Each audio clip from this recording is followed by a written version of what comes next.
okay, where to start? That Triathlon Life podcast popped up and I started listening and I was like, okay, these people sound cool. Like, this is interesting. Talking about triathlon and competing and being professionals. I started watching their YouTube channel. I was watching this and I'm like, okay, I'm in. This looked so interesting and I have a background in swimming, biking, running, and it was kind of like a no-brainer, but a new way to try all those things. Like, I remember the first time I got on a bike that I clipped into and had aero bars and I was like, this is so neat. It's a new way to do something I'd always been doing, but learn how to move my body differently. It came at a time where I really needed something to stimulate my mind, my body, be positive, be like just a good thing to focus on. Training for triathlon since September of 2024. It's now February of 2025. But yeah, it's been like 6 months, which is crazy. I want to do 3 races in 2025. I'm going to start with the sprint triathlon format because I'm not at the level yet, I don't think, to do longer distances. And I obviously want to take my time getting there. And I've heard that doing a sprint triathlon is a smarter way to approach those goals long term. So I don't really format my weeks into training blocks. I work a full-time job. I have other commitments, so I just try to balance it as best as I can, and my body feels whatever discipline I'm interested in focusing on for that day. Saturday I did a 10K run. I just stop and stretch like 3 times. I'm working through a bit of an ankle/toe injury, long ago injury that's crept up and caused chaos. On Sunday I did a 2.2 kilometer swim. Monday I had physio. Tuesday I had basketball. Kind of feels like HIIT training, to be honest.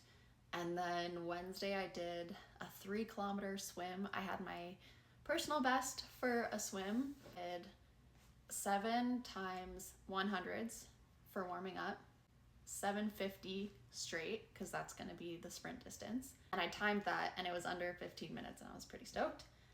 And then I just did a 50 to wrap up that 100 meter. And then I did another 750 and 50.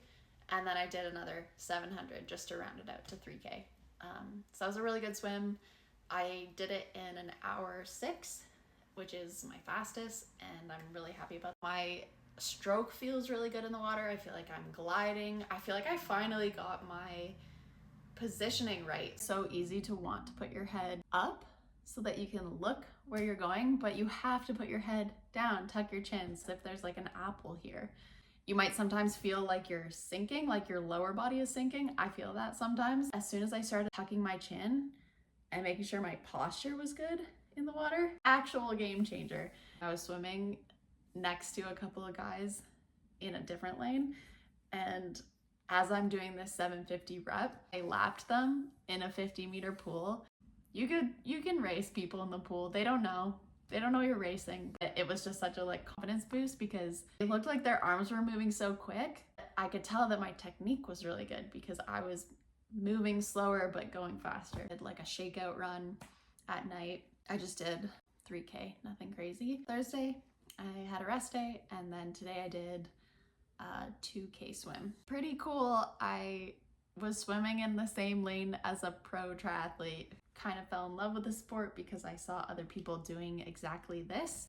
I want to be a part of that. Talk about triathlon, the ups and downs, the things that I'm interested in, the things that are working, that aren't working. Maybe I can talk about the brands that I like, about things in a little bit more detail and depth. Let it be boring, because I feel like the way we consume content sometimes is it has to be catchy, it has to have hooks. I can do that on other platforms. Watch certain YouTubers before I go to bed because that is putting me to sleep, but it's very calming. Maybe make another video, maybe I won't.